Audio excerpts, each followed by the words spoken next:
Which one? This is whatever you guys have for Gold Eagle's shop. Just Oh, the whistle pig? Yeah. I think we have it for $84.99. I can't believe you just pull that shit right out of thin air.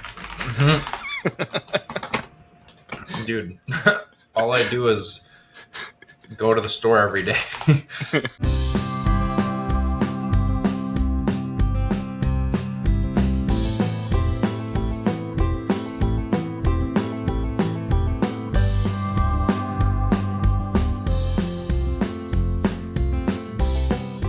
Podcast about bourbon and the ones who drink it.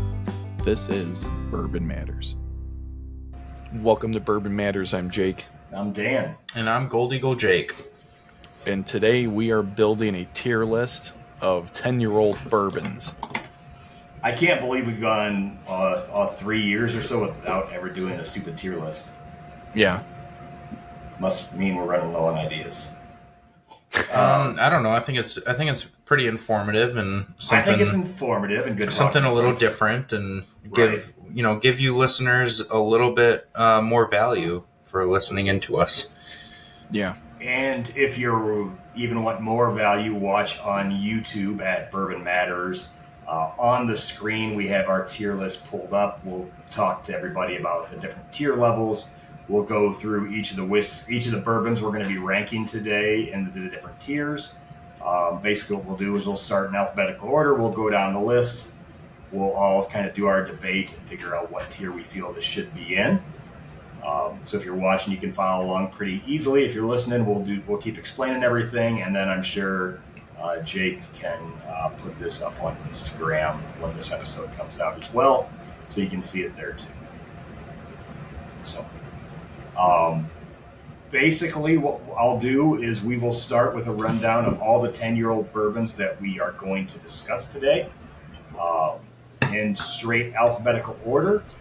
It's going to be Basil Hayden 10-year, Bullet 10-year, Calumet Farms 10-year, Eagle Rare 10-year, the Heaven's Door Decade Series, the Jack Daniels 10-year, the Henry McKenna 10-year, Michter's 10-year, Old Forester 1924, Old Rip Van Winkle, Rebel 10-year, Redemption High Rye Bourbon 10-year, which is barrel proof, Russell's 10-year, Widow Jane 10-year, and Whistle Pig. Actually, the last two are not in alphabetical order. HI, they're not in alphabetical order. We just put the last Whistle Pig on last second. So, thank you for that clarification. I was about to say something. Yeah, no, I caught that as I was saying that. I had to go back and sing my alphabet song as I was talking. So I'm glad I just was able to multitask there. I was like fuming inside. Yeah. That was a very, very last second addition to the list. So we threw it on here. And guarantee if you didn't say anything, nobody would have caught that. Probably not. But of course, Dan. I'm a man of my word. Mm-hmm. But it would be awesome if you learned how to spell. I'm not like Jake R. and giving out fake information that I read on some AI search. It only happened once. Wikipedia. 3 or 4 times. What we'll be doing is we will be taking these 10 bourbons that were 15 bourbons, whatever we have. 16. Yep. No, it's 15. Yep, 15. And we will be deciding what tier they go in. The top tier is going to be the Ricky Martin / William Hung tier. If you're not understanding what that means, that is this bangs. I don't understand what that means. So Ricky Martin She Bang is a singer that sang a song called She Bangs, She Bangs. Okay, I was going to guess like a NASCAR person that's really good. No, I think there's a Ricky Martin. Ricky Bobby. Ricky Bobby. Well, he's not a real one. There's a Mark. But he bangs, though. Yes. William Hung is then the person that got made famous from American Idol for singing She Bangs, She Bangs. Yeah. So that is our It's a good thing we clarified, Dan, because I don't think any of our listeners would have put that together. There Maybe might be some people born in 2000 that listen to this, and they would have no idea what we're talking about because there's like 2 or 3. All right, drop it in the comments, guys. Back me up. So our second tier is going to be worthy of the top shelf. So not quite as big of a banger as our top tier, but still worthy of putting on your top shelf and displaying proudly. Our middle tier is going to be, as Thanos would say, balanced, as all things should be. The fourth tier down, or what is known as the C tier in most tier lists, is going to be it's good for the in-laws. And our bottom tier is going to be only to buy it for an age snob that cares about what age of whiskey it is. You should not have it. Don't you think those two should be switched? No, because if Like, you're buying it what's for worse, an your age in-laws? snob, it's because you don't want it. Yeah, but like if you really know and care about the age, then okay, sure, here, this is fine. But like this is not good and it'll impress somebody who doesn't know about whiskey, that's for the in-laws. Okay, so here's the question I'm going to ask you, because one of you is married and one of you is about to be. Who's worse, your in-laws or age snobs? Age snobs. I mean, I guess I can't Jake, argue the with right that. answer is age snobs. I was going to say, Jake, the right, like, I'm not married and I know the right answer for this one. So we will leave these tiers as the way they are.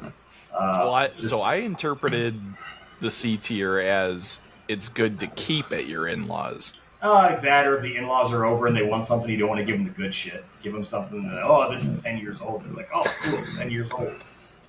So, go ahead. No, and also just to clarify, this is we tried to stick to bourbons that are consistently 10 years. Like we realize there's barrel picks and there's Elijah Craig barrel proof batches that are 10 or 11 years, and plenty of other stuff that does hit 10 years plus. But we tried to stick to 10 years specifically, stuff that is maybe not always available, but kind of regularly on and off available. It's at least a yearly release. Yeah, at least a yearly release, and only same bourbon. Label no every rye, year. no wheat whiskeys.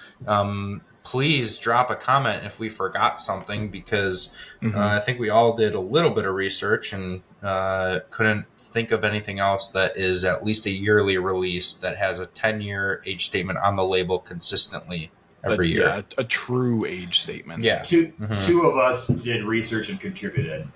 One just kind of I looked at the list and couldn't find anything beyond what you had put on. Couldn't find anything? Okay. Wikipedia didn't have anything else on their list. No, he just looked behind it as 300 bottles behind him, and I did the find same anything. thing. I did the same thing Dan did, and I asked AI, give me a list of I didn't ask 10-year AI. bourbons. I went through actually. No, it gave me all the same ones, and then it gave me a bunch that weren't actually 10 years old. So I double checked my information. AI is a great thing to double check. All right, so without further ado, we will start off with Basil Hayden 10 year. So some quick facts on Basil Hayden 10 year. It is an 80 proof bourbon. Retails for right around $85 with a mash bill of 63% corn, 27% rye, 10% malted barley. Guys, where are you thinking Basil Hayden 10 years should go? All right, let me start. Yep, go ahead. So for me, this is like, I think it's like awful, and it's like good for the in-laws, but I wouldn't even give it to an age snob. Really? Yeah. Well, I mean, who are the in-laws? Are they huge whiskey people, or are they just like dabbling? It's a metaphor, Jake. You're taking this a little too seriously. Hey, I mean, I like to not guide our listeners in any wrong direction. Jesus Christ. Picture the age snob as the guy that comes up to you and says, Got anything recommend 10 me years something, and I old? only want something 10 years old. When you tell them like this is the best whiskey you ever had. All right, this is only 7 years. I know No. some people like that who are like, Yes. oh, I don't drink anything under 15 or whatever. Yeah. Those people. All right, so I would put this then good for the in-laws. Like they'll come over, they'll see, ooh, a 10-year bourbon, and they'll be excited bottle. for it. And it's in a good-looking bottle. They'll probably appreciate it, and I mean they're not going to complain.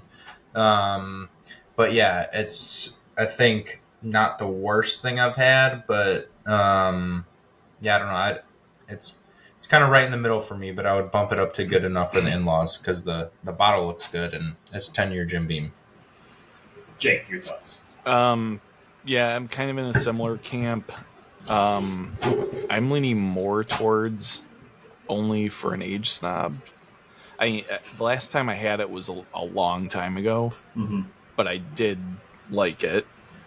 For me, there just like isn't a good value proposition there, because it's such a low proof and so expensive. Even if it is tasty, so I'm kind of thinking bottom tier. Can I But put it in the middle of the two tiers? Well, we'll have to pick one. I So right now, could pick be a sold number. on. We're gonna average out what you think. So Yeah, and then at the end we can go through it if we want to. We can put them in exact order from 1 to 50. Yeah. Mm-hmm. I would say, and I mean, some of these might change as we start talking about other ones too. Like just because we put it there now doesn't mean it has to be there. Yeah, it's not permanent. So Basil Hayden 10-year is actually the first ever 10-year bourbon I owned. Oh my god, same. this is not going to go well. I thought the flavor of it was pretty good. I did enjoy drinking it. It's an easy drinker being at a low proof, but 80, Dan. 80. I know it's an 80 proof at $85 for 10 for a mass-produced whiskey. Because of that, my thought is good for the in-laws is where I was going to put it at. I think we have a 2-to-1 there. We can come back and revisit this, but I'm fine with that. I'm fine with that, but I'm like hesitant. I'm kind of right in the middle. like, we can revisit some of these. So yeah, we'll come back to it. We'll see as other We stuff should do a starts ranking. falling. We should do a ranking We at the will. end. We'll have a ranking at the end. We're still trying to calibrate here, so Yeah. it's all right. It's like All it's like the first few rounds of an auction draft right now. Mm-hmm. I'm not quite sure what the value of everyone is yet. So, the next one we're going to go down the list is going to be Bullet 10-year bourbon. Proof on this one is at 91.2 proof. Usually, you can find it on the shelf for around $45. I guess since I went last on the last one, I'll go first here. So I've enjoyed Bullet 10-year. By the way, 68% corn, 28% rye, 4% malt. I enjoy Bullet 10-year. I think for the price, it is a great value because you're not gonna. There's very few on this list. This is actually the second cheapest one on this list. So if you really care about age, this would be one that you would be looking at to get all the time. I am going to say I am going to put this at balance as all things should be, just because even though I think it has great value for the price and a decent proof point on it, I don't think it looks like a top shelf bottle. This is one that I'm not putting on my top shelf, not just because of the price, but I just think the bottle looks kind of bleh. And I'm sorry I'm marking it down for that. And you can yell at me and make fun of me all you want for marking a bourbon down because of its packaging, but I think that's important when you're talking about the top shelf of your whiskey collection. So that's where I have it. I was actually thinking the same thing, if only for the value proposition. I would give it a bump if the proof was a little bit higher. But I think that's probably a pretty decent spot, considering it's half of the price of the one we just talked about and higher proof. I think that's a fair ranking. I agree. That's where I was going to put it. I do think it is worth discussing at some point in this podcast, probably near the end, why all of these 10 years are such low proofs. Yeah. A lot of distillers will tell you like 6 to 8 is a better sweet spot than like 10 to 12. So I do think that maybe a lot of these old school brands are proofing down, just because in now we like age statements and we like more oak, but I think traditionally a lot of these 10-year bourbons were just too oaky for people, and it was like chewing on wood. So I think it's worth discussing why there's such lower proof. I do think I would prefer this over Basil Hayden, especially for at about half the price. But again, at 91 proof, it kind of lacks a little bit of complexity and depth for me. So I am going to put it at the balanced, as all things should be as well. All right, that was fairly easy. Next one, we will go, still continuing in alphabetical order. Calumet Farms 10-year. This is our first bourbon that reaches triple digits on the proof, so this is right at 100 proof. This is $80. It's 74% corn, 18% rye, 8% malted barley. Who wants to jump off on this one? I'll go. I think we should snake it. Real quick. Okay. Is this the one that's blended and age stated at 10 years? I believe they all are blended. Like, because this is the true, like, only 10-year age stated, right? It's not the one where it's like half this is the one that has an the older big 10 one year. and like half 10 or whatever they did. This is the one that has the 10-year on the label. I mean, yeah, it might be some older stuff blended in, but yeah, it doesn't matter. 10-year on the label. I'm sure a lot of these have older stuff blended in. No, yeah. Well, because they did this thing a few years ago where they like started cutting their super old stuff with younger stuff and like, but set it on the label. It was like the 10-year and the 16 together. Or like the 8 and the like, I don't know, 12 together or whatever. Like, so I just wanted to make sure it was like the straight up. This is the one with the 10-year on the label. Blue topper. Yeah, blue on the label. Yeah, see, this is, I'm a little torn on this one. Like, I would say it is worthy of the top shelf, but like it would be at the very bottom of that for me. It would be right in between balanced and worthy of the top shelf. I think at 100 proof, this brings a lot more depth and complexity than the Bullet does. But again, it's also double the price. So I would probably say it is worthy of the top shelf, but I would have it on the very low end of that. Behind a couple other 10-year bottles. Yes. Okay. Jake. Yeah, I'd knock it down to balanced just because relative to Bullet, the value is not as high. It's close, and they're both tasty. But this is another one where I could be convinced to go up a tier. I have said a lot of times with Calumet, or a few times we've talked about it, is I think Calumet, for the price that you pay for it and the age, is pretty damn good. I would say I enjoy this more than the Bullet 10-year, and I think it looks fancier as a bottle to go on a top shelf. I'm kind of... for me, I would say middle of top shelf. I've had it on a top shelf before, but it's because my collection's got smaller. I'm going to put it on worthy of top shelf, which would be 2-1. So we're going to throw it there for now. I think that's fair. I think when we go through and put these in order of 1 through 15, this is probably going to be towards the end of that, but who knows? Could surprise. This is cool that we can kind of rank them as we go and slide them left or right. Yeah, so like welcome, left will be like, yeah, you did something good for once. For one, nice job. So yeah, we can kind of put the ones to the left that are better, and they'll work their way up or down. Yep. All right, back to you, Dan.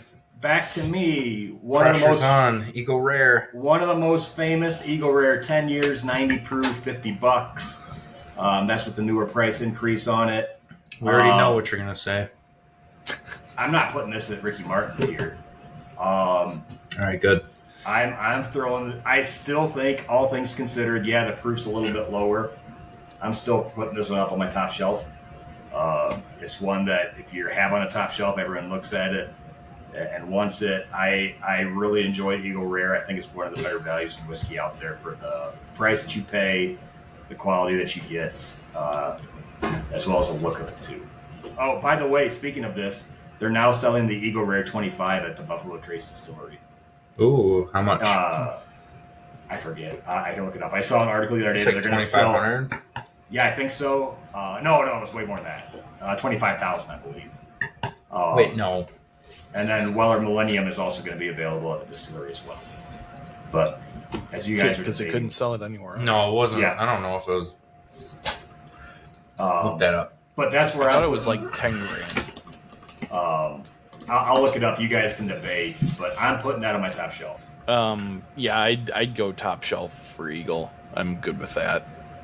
It's definitely it ticks all the boxes, but I wouldn't say it's better than some of the other things on this list. So I think it's a good spot. Jake? I completely agree. It is definitely worthy of the top shelf. It's a beautiful bottle. For $50 or so, I think it's kind of hard to beat.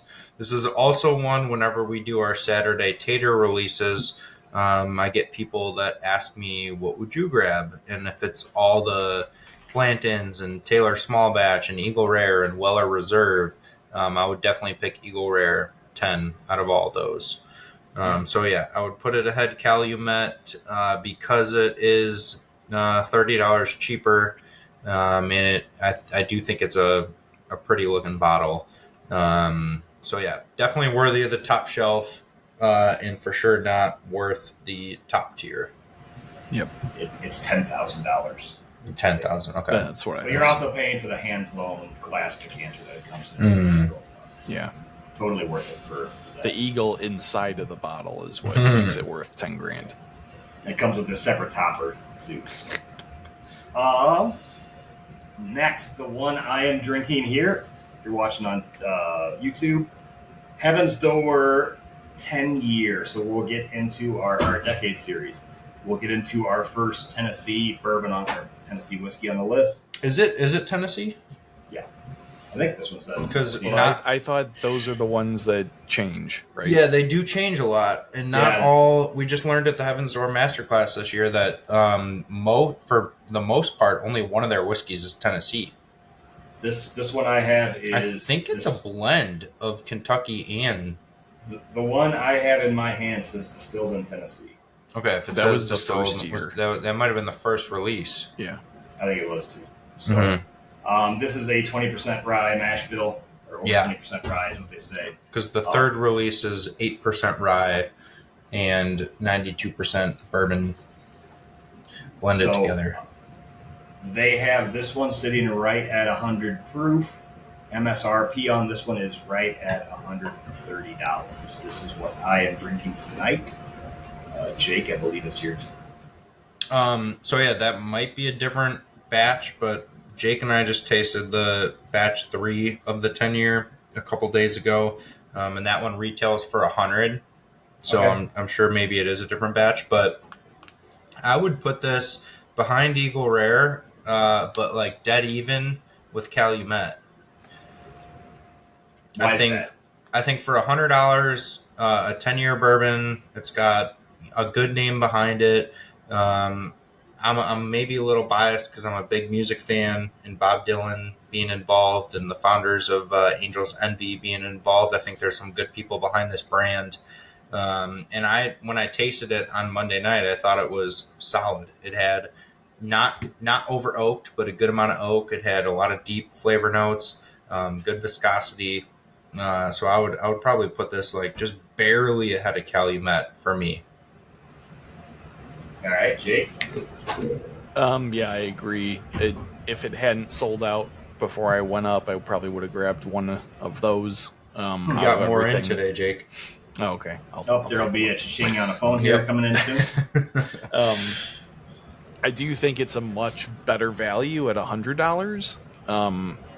But I'm if it wasn't that brand and didn't have the nice bottle and stuff, I'd say it's not worthy of the top shelf, but because of those things, I think it is. That's a good spot for it. My view on it, this is one I bought. This was the first time they released it. I was at another liquor store, not to be named, but I saw it in the back room, or their little locked-in area. I went in there and I grabbed this as well as a Woodford Batch Proof. I've been very happy with this. I actually think if I blinded this versus Eagle Rare, I'd probably pick this whiskey over Eagle Rare. but it's hard for me to want to put it above Eagle Rare being twice the price. Yeah. And I think that's the one downside to it is it's higher on the price. Again, for something that's blended, I'm sure they got a pretty good price on buying a lot of these barrels. So I don't think that they need to charge as much as they do, but they can get away with it, so why not? So I'm going to put it on the top shelf as well. What's funny is I actually don't have this on my top shelf right now. But I would say it's worthy of the top shelf, which is why we have the word worthy to keep this off. Yeah. So. All in agreement. This is kind of boring. Next one, Jack Daniel's 10-year Tennessee whiskey, coming in at 97 proof for retailing around $85. Secondary is going to be much higher. It's about to get fun here. It's 80% corn, 12% malted barley, 8% rye. I've only ever had this out of sample bottles. I've never actually had a bottle of it. I've never owned a bottle of it. I would say that without blinding them side by side, I would probably still take Jack Bonded over the 10-year. So maybe I'm out of line on that. But because of that, it's going to be hard for me to say this is anything more than balances all things. Probably above bullet for me, but I'll throw it there now and let you guys have at it. And Jake, you're the Jack. Go ahead, Jake. We're snaking back. All right. I do really like this this bottle. I know I have the one I'm drinking is the first release. And I've heard that there's been variation between the batches. So I'm going to kind of just talk generally about it. I think I've tried one of the other batches, and I've preferred the 10-year to the 12-year on both of those batches that I've tried, which for me is surprising because I do like it more oaky and stuff. But I do really like this. I'd say it's getting close to not like $85 is high for Jack. I think there's also been a price increase. I think it's a little higher now. Okay. Yeah, I think it's about 100. Yeah, to me, you're getting into the territory where the value's not quite there, especially because, like Dan said, you can get the bonded for like $45 or whatever. Also, real quick, this is a 700 ml bottle. Yes, and it is smaller. So it is 50 less mils than everything else we have on the list. And what'd you say the proof was? It's like 107? 97. 97. Okay. The 12-year, I think, is 12 years 107, yeah. Yeah. So I think balance is a good spot for it. If like any of those criteria is improved, I'd say top shelf worthy. But I'm going to downgrade my vote to good for the in-laws just because I forgot. Oh, Jesus Christ. With the 700 mils. He's just a controversy. Oh my God. All because of 50 milliliters? You are one cheap son of a bitch. I am one cheap son of a bitch. I like to be called frugal, first of all. God damn. But we'll still have it in the balance as all things should be. I just don't think it's that much better all than over Jack Bonded. 50 milliliters. Don't be one of those 50 milliliter people. I'm not a big fan of it. Like I said, I'd rather have bonded over it, and I could get bonded for a third of the price. All right, let me take over. Put my 2 cents in. This is the best thing that we've talked about so far. I'm putting this worthy of the top shelf ahead of Eagle Rare 10-year.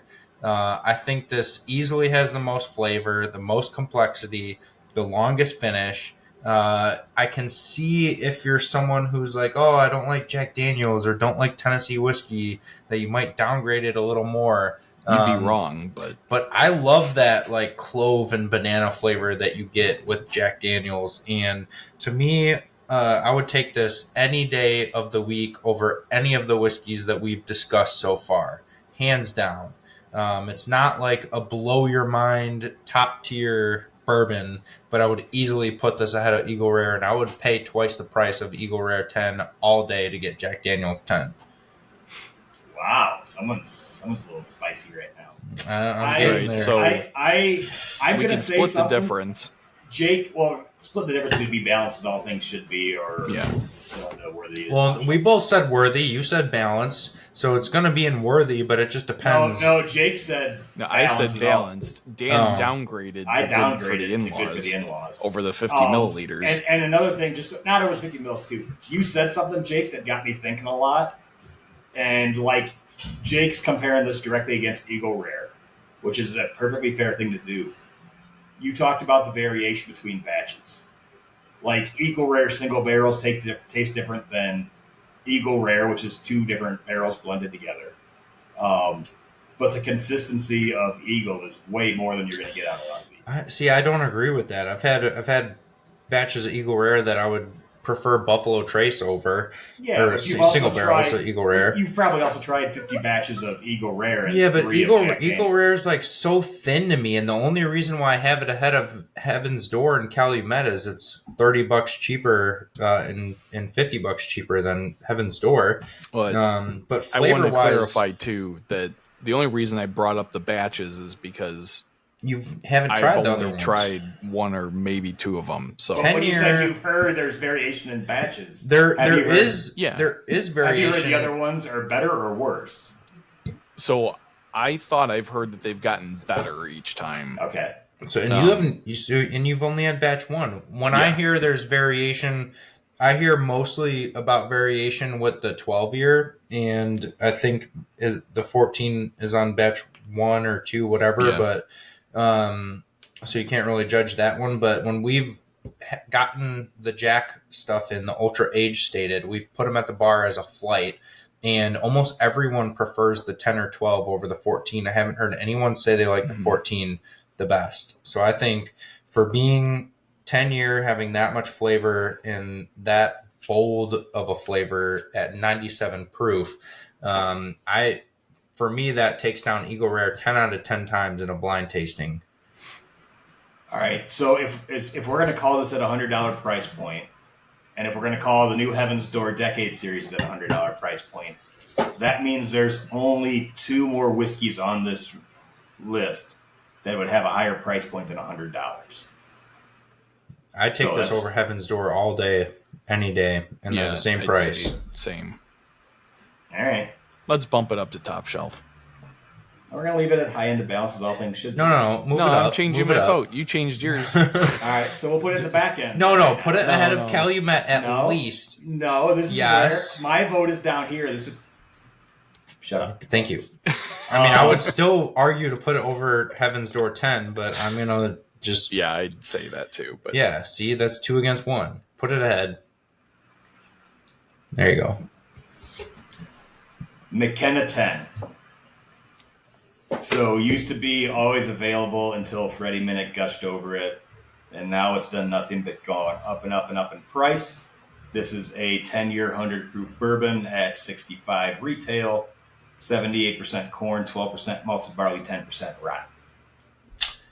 I'm going to put this smack dab right in front of Bullet 10-year.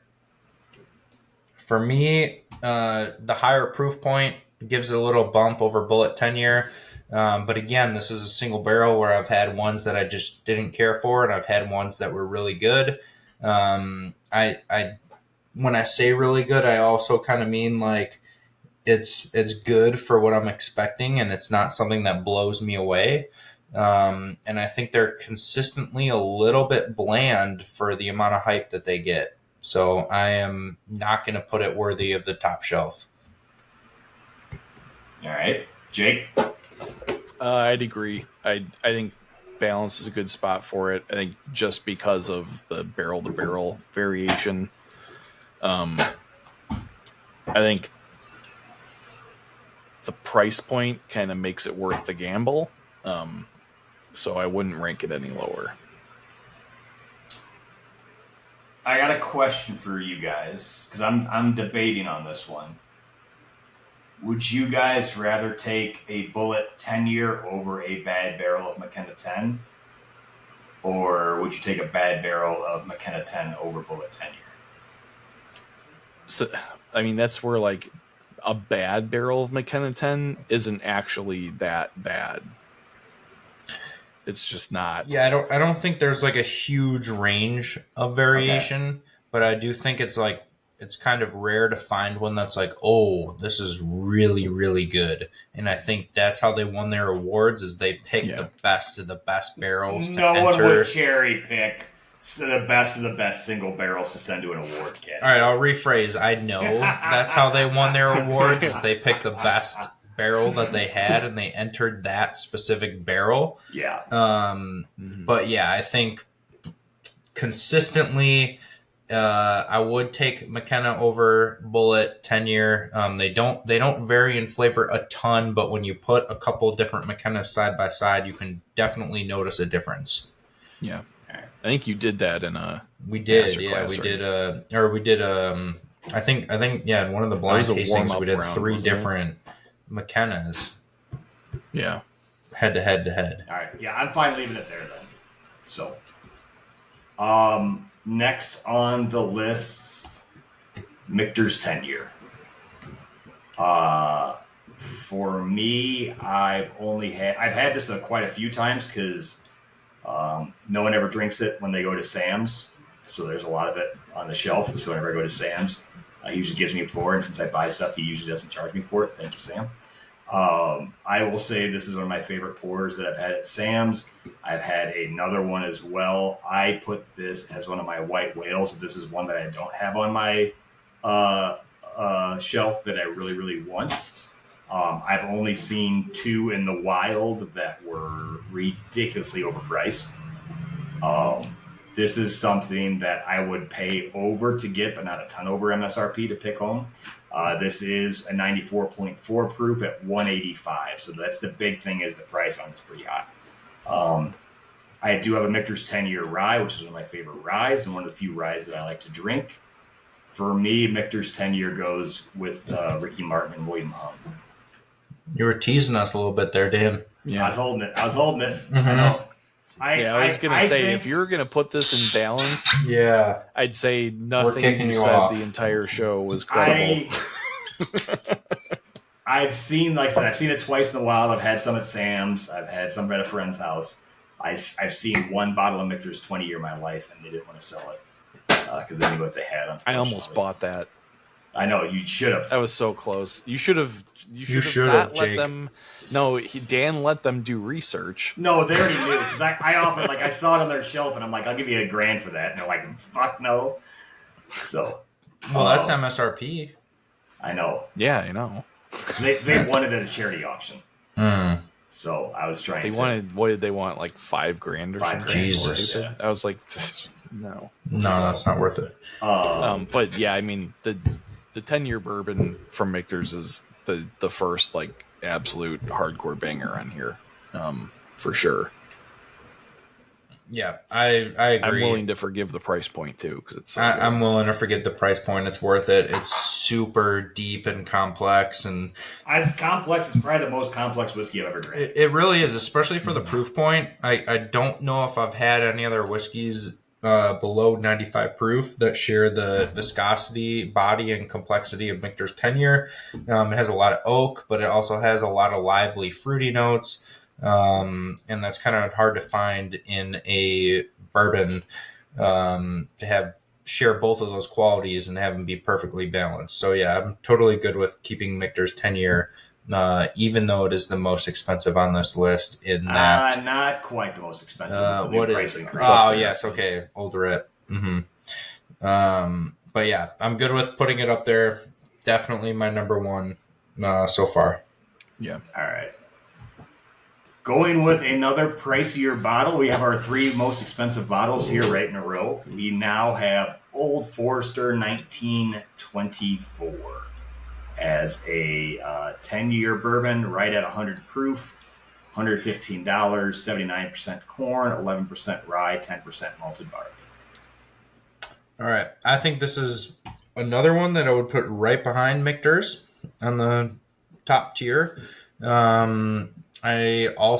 This is one where the batches are maybe a little bit inconsistent. But you don't see Old Forester age statements outside of birthday bourbon, and we all know how hard to find birthday bourbon is. I don't like birthday bourbon though. Well, those are like really hit or miss. Yeah. Depending on the year. Some years are really good, some years not so much. And those are also usually like 90 to 95 proof. But the 1924, I like that it's 100 proof. It actually shares the same mash bill as King of Kentucky. So the early times mash bill. And the whole theory behind this is these are the barrels that didn't make it as King of Kentucky, because King of Kentucky is all single barrels. So 10 year plus, I'm sure there's like 10 to 15 year in here because a lot of those King of Kentuckys are like 15 years. But I think this one has a lot of depth and complexity. And being the name Old Forester, I would put this as my top tier, but I would still prefer Michter's over the 1924. All right, Jake. I was going to put it at the bottom. Damn. Whoa! It's the one time I tried it, I was incredibly unimpressed. And everyone that I've talked to that tried it felt similarly. So yeah, I think the value is not there for what it is. At least as far as taste goes. That's about all I have to say about that. So You would only buy it for an age snob. Yeah. You wouldn't even give it to the in-laws. No. Uncle Bobby comes over and says he loves Old Forester 86 proof, and you would be like, Uncle "No, Bobby's I not can't, my in-laws. I can't give this to you. It's not good enough for you." He's born in the 1920. That's harsh. I will say I had it in the good for in-laws section. I am not a huge Old Forester fan. Have you had this, Dan? I've tried it once at Sam's. No, not Sam's. I know Sam's Tasting Event. That was when they first came out with it. I've tried it. I wasn't a big fan. I walked home with Evan Williams 1783 instead. I don't think the price is there. I don't think it is worth more than Michter's is expensive. I will take Calumet 10 any day of the week over Old Forester 1924. I would agree too. I think this blows away anything on the table except for Michter's 10 or Jack 10.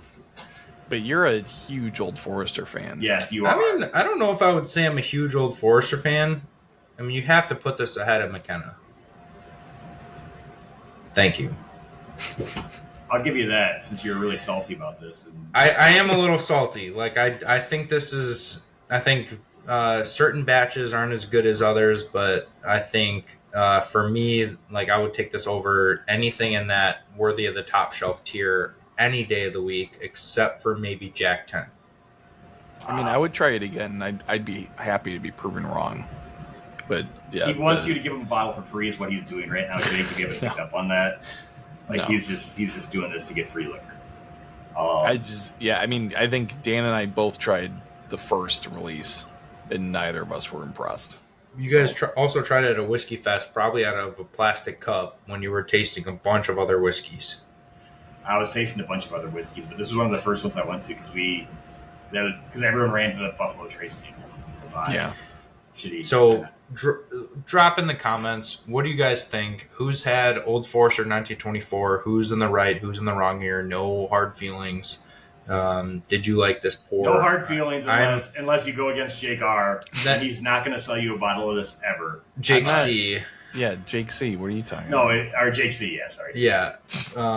I mean, I don't decide who gets to buy the bottles. Like this is usually in our end of the year emails, and you get to pick what you want. So let us know who's in the wrong here. Do you like this? Where would this be on your list? I feel balance as all things should be is probably a pretty good spot for it right right? I'm not going to argue it, but again, I would put it over you already everything. argued it and you lost. That's why it's down in this. Well, I'm not going to. I'm good with this. I'm not going to keep going and say, hey, we need to move it up to the top shelf. Okay. All right. The most expensive bottle here. Old Rip Van Winkle, sleeping for 10 years in the woods. And I believe the only weeded whiskey or weeded bourbon on the list. Is Rebel weeded? Rebel is weeded. Rebel's weeded. That's right. Mm-hmm. That's right. I think the Whistle Pig is weeded too. Okay.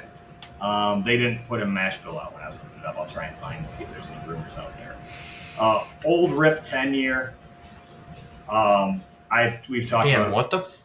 Stop playing around. Put it where you're gonna put it. Yeah. I'm gonna put it worthy of the top shelf as my top favorite one.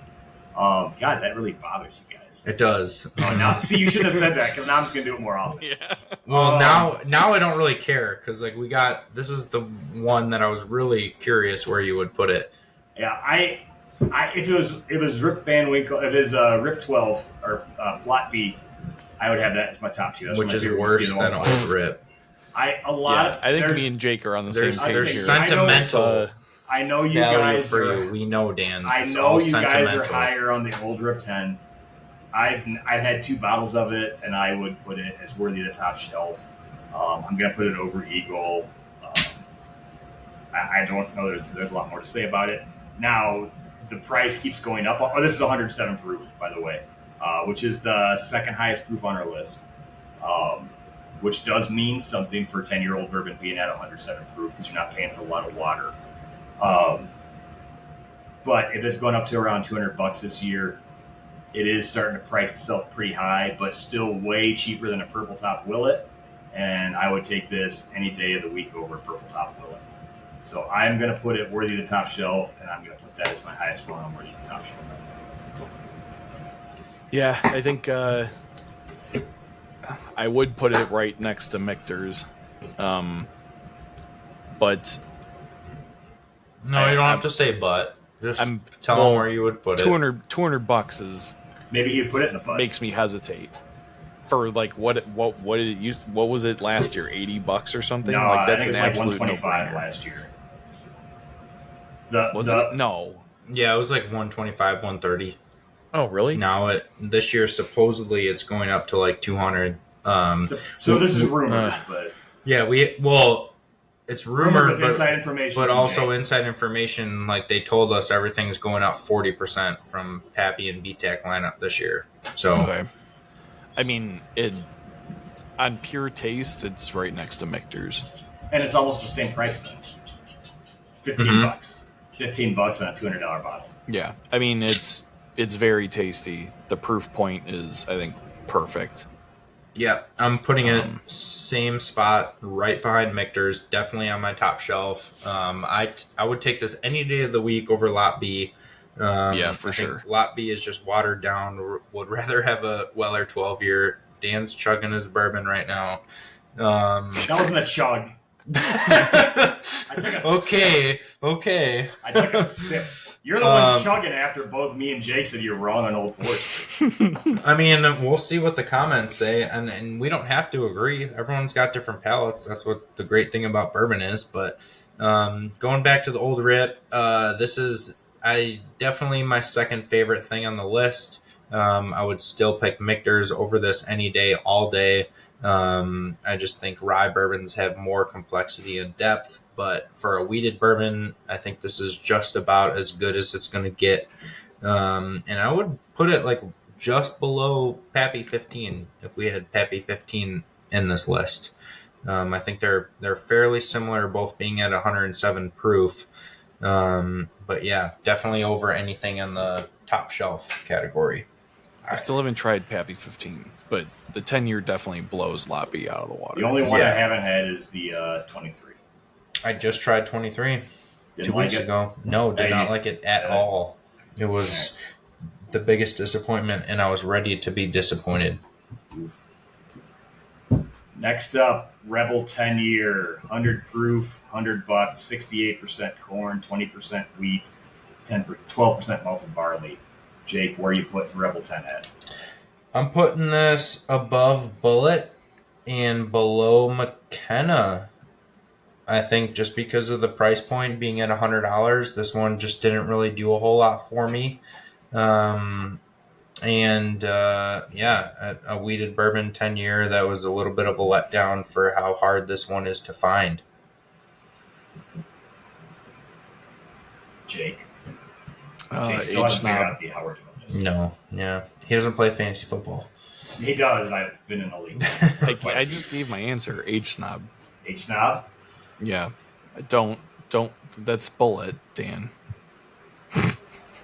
Stop trying to make changes. I don't care for it. I don't really care for Rebel in general. But for $100, it's expensive for something I don't like. So, okay, I will go. We can discuss where it's going to fall at the end here. I have good for the in-laws. This is one that was in my calendar, advent calendar at work, and I was pretty disappointed by it. I'm not a huge Rebel fan, so I'll say that as well too. I wish I could have done our advent calendar at work blind completely, but I also had to put everything together, so you can't completely do it blind. I am going to put it good for the in-laws. I think for now we'll put it in front of Basil Hayden. We can discuss that at the end. I'm just not a big fan for the price. For $100, like, this is the tied for the third most expensive whiskey on our list. No, I'm good with that order. I would after thinking about it being double the price of Bullet 10, like, maybe it should be right there between Hayden and... This is more expensive than Basil. Ooh. Yeah, but it's 100 proof. Basil's 80. That's true. So... But the bottle's prettier for Basil. I mean, look. Since got Basil rebranded their bottles, leave it right there. We'll discuss at the end. Coming back, this is one of the two I have not had. So I am going to be just going off speculation without ever had this whiskey in my life. This is Redemption High Rye Bourbon 10-year. This is the only barrel proof we have on the list. And it's $100, 60% corn, 36% rye, 4% malted barley. That is a high rye. I am a big high rye fan. Since I can't say anything about it, I'm going to put it right here just above McKenna 10 just because it's a barrel proof for 10 years for $100. You're talking a lot about a whiskey that you haven't tried before. That's based off what you put it right in the middle, pretty much. Yeah, I feel that's a fair assessment of it. I've never tried this one either. I have not had anything from Redemption that I've particularly cared for. I'd say good for the in-laws at best. All right, you guys haven't tried it, so let me put it where it should be. All right, go ahead. Well, I would leave it right where it is because I get shit for a blind feel, and you rank it. I didn't give you shit. Jake gave you shit. That's fair. I would put it over Calumet 10 and Heaven's Door 10, but I can't put it ahead of Old Forester 1924, so I'm going to leave it right there. This is one of those, it is barrel proof, but it's usually in like the 103 to 110 range on the different batches, so it doesn't have like, a ton of punch to it. I would definitely take it over McKenna or Bullet 10. But I would not take it over Old Forester, and they're right around the same price. So I think it is pretty fair where it is right there. I do like the bottle too. The bottle is kind of sexy. The Redemption bottles are pretty sweet. Yeah. So that one especially is better than like the standard Redemption. All right. Jake, you're back up. You have Russell Reserve 10-year. Russell Reserve 10. All right. Hold on. The facts on it. 90 proof, $38. The cheapest whiskey we have on here is 75% corn, 13% rye, 12% malt. All right. So finally I can put something in the bottom tier. Bottom? Oh, I thought you were going to go.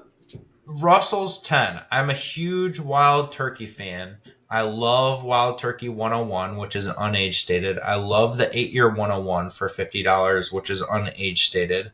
I love the Russell's Barrel Picks, which are like 9-year and 110 proof. But there's something I've noticed that is just off with this Russell's 10-year compared to the rest of the Russells and Wild Turkey lineup. And most people I know that are big turkey fans will agree with that and say the same thing. It's just not the same as the other Wild Turkey products.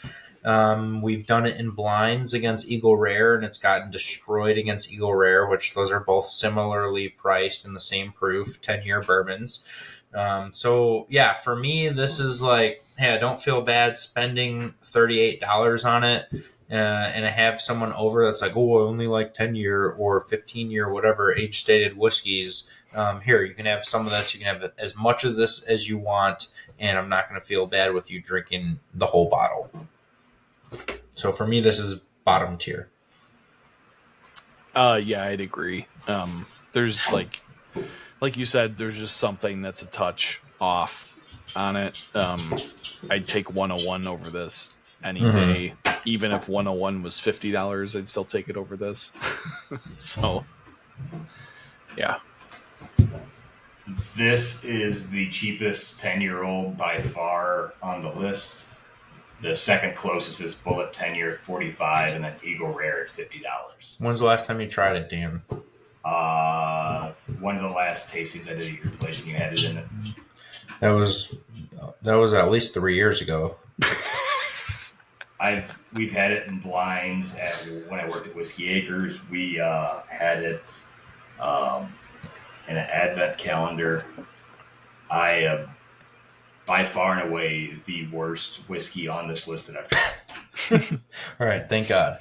You just had to build up the suspense again. Mm-hmm. Content, guys, content. The second to last, here. Yeah, we'll do, even though it's not true alphabetical order, two of us have never tried the last one that'll be on the list that we'll go over next. So I'll let Jake be Jake C. Gold Eagle Jake will be the deciding factor of where the next one goes. Which Widow one? Jane, it'll be completely up to you, and if anyone is mad at you for it, that's too bad. Cool. You got to speak the truth. Widow Jane 10-year. I have never really enjoyed a Widow Jane. I know you guys have talked about some that you have enjoyed that are a little bit older. I have, like the first time I had Widow Jane 10 was at Sam's, and I was incredibly disappointed by it. I've had Widow Jane at a couple of events I was at when I was at with Whiskey Acres. I am going to put it at the very, very bottom. I'm going to put it behind Basil 10 and Rebel 10 and the Good for the In-Laws. Not a fan. Not a fan. By the way, sorry, 91 proof, $80. So right in the middle of the price range, right in the middle of the proof points. Kind of on the lower end of the proof points. No disclosed mash bill. Yeah, so I would put it right ahead of Bullet, I'd say. The first time I tried it, I did not care for it. I've tried it more recently at a master class and liked it a lot more. I know they've changed their sourcing from what their rep told us. So I think they're getting better product to put in there. So I'd say it should be somewhere around Bullet 10. All right, so that's kind of average between you and me then. I am going to bump it up a little bit higher. I would put it, for me, I think ahead of Redemption or right even with Redemption. This is one of those whiskeys for me that has gotten better over the years. And I think it does have a lot more body than the McKenna 10-year and the Bullet 10-year. And I've seen it do fairly well in recent tastings. And I think the quality, like I said, has gotten a little bit better in the last couple of years. So for me, It's one of the OGs. I got to give them props for keeping the 10-year on the label after all these years when a lot of these brands took age statements off and then added them back on. But Widow Jane's always been on the shelf. It's always been at pretty much the same price, and a fairly consistent flavor profile for them changing the sourcing on this a couple times. Okay, so that's going to fall in the balanced as all things should be tier. Yes. Kind of right in the middle. Last and final whiskey we have was a late edition, so it's not quite in alphabetical order. It's one letter off of being in alphabetical order. Is Whistle Pig 10 years Snout Tail Bourbon, not a rye, from Whistle Pig. It's 10 years old, 88 proof, $90. Jake, solely Kentucky on bourbon. you, where is this one falling at? I'm really sorry, Wilson, but I'm going to have to put this behind the Russell's 10, mostly because it is over double the price of Russell's It's 10. $50 more than Russell's 10. Russell's 10 is $38. It's finished on toasted oak staves, so I think it sounds pretty good, and Whistlepig has that name where people just assume it's going to be good. But this one is just super thin to me. It has decent flavor, but for $90 a bottle, I would maybe rather have two Russell's 10 or just about anything on this list. It just did not really do it for me. Or buy their 10-year rye. Or, 10-year rye all day, every day over this. Yeah, and if you're looking at it like, if you have a $38 bottle of Russell's 10 years, you're not afraid to put it in a cocktail. Because you're buying a lot of cheap, I mean, that's a cheap whiskey at that point. I mean, I would consider cheap whiskey anymore below $40, basically, based on what we see on pricing anymore. Yeah. Whistle Pig at $90, are you throwing that in a cocktail? Just don't buy it. So, all right, so that will be our lowest ranked one here, only buy for an age stop. So let's go back through how we have them ranked, and let's see if we want to make any changes here real quick. We have Michter's, our top whiskey in the She Bangs tier. We have Michter's Single Barrel 10-year bourbon at $185. I think we're good up there. Yeah, I'm we're good there. That's my favorite on the list. We'll have the Old Rip aged 10-year wheated bourbon as also in the She Bangs tier. I'm good on that. I think we're good with those rankings as the top two. Next one, by the way, we came out with a fairly decent bell curve on this too. Yeah, I was going to say, we have a pretty normal distribution here. Yeah. Worthy of top shelf. The next couple tiers have some contradiction between them. The top of the worthy of top shelf, we have Eagle Rare 10, Jack Daniels 10, Heaven's Door Decade, and Calumet 10. What's your problem with that? I don't have a problem with that. I'm just saying that there's been some contention because our two biggest contended ones were Jack Daniels 10 and Old Forester.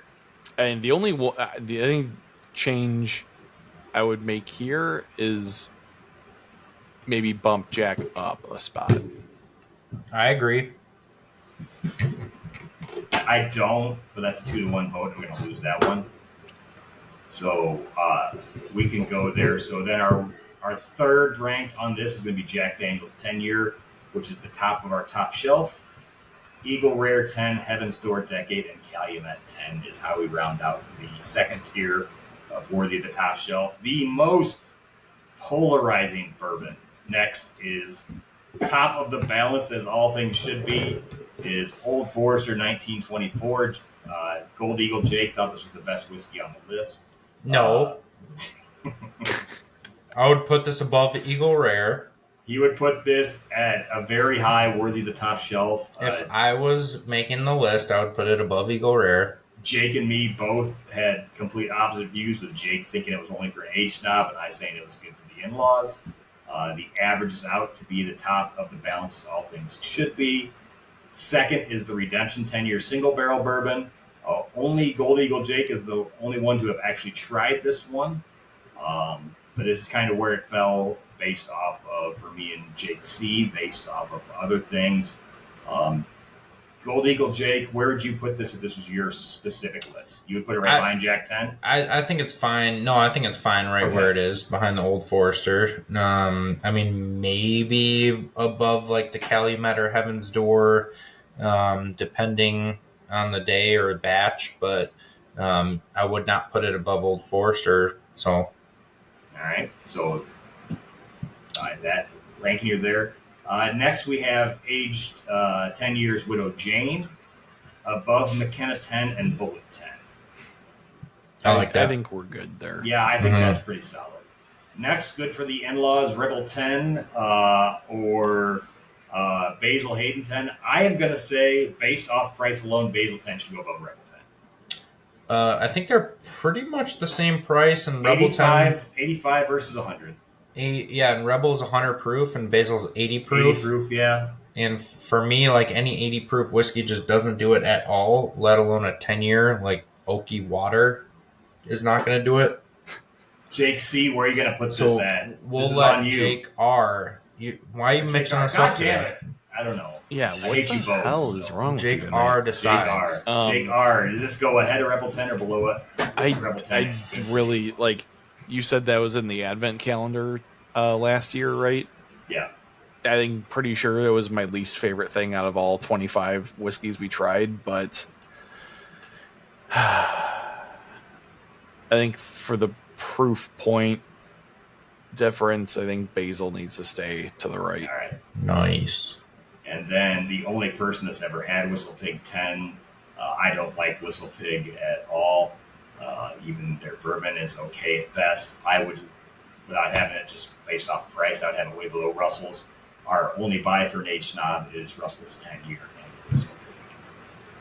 Yep. 10-year bourbon snout to tail.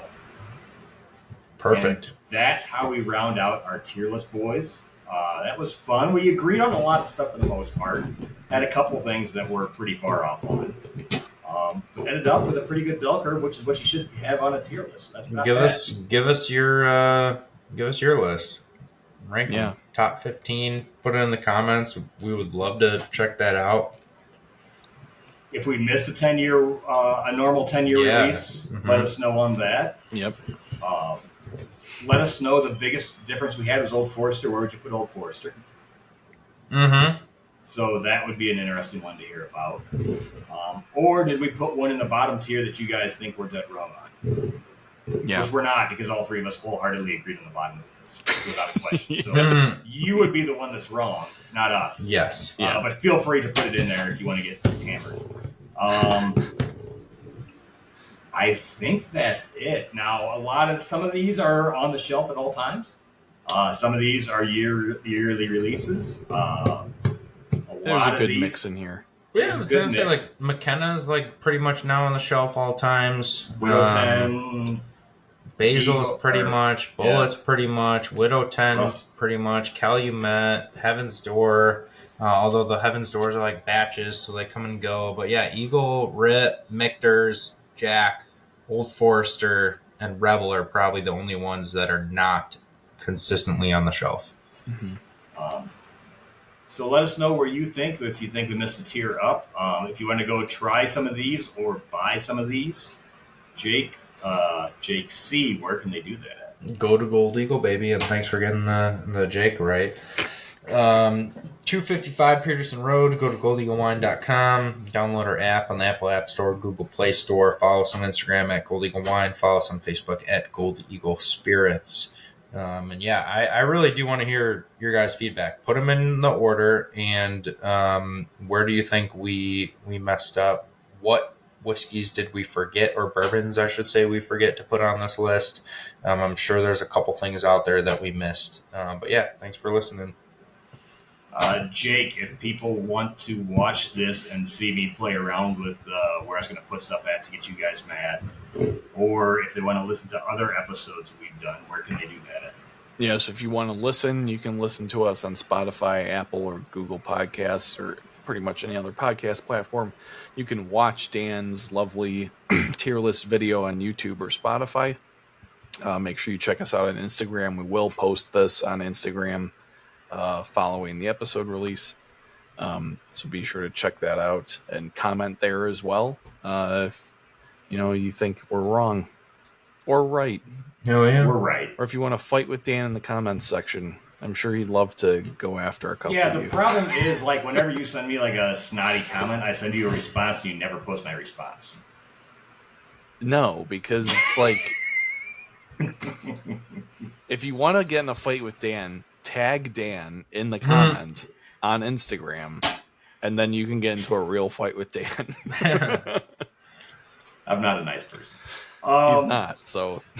All right, guys, this was a fun tier list. Maybe we'll do more. We'll see how the people enjoy it. But cheers, guys. Cheers. Cheers.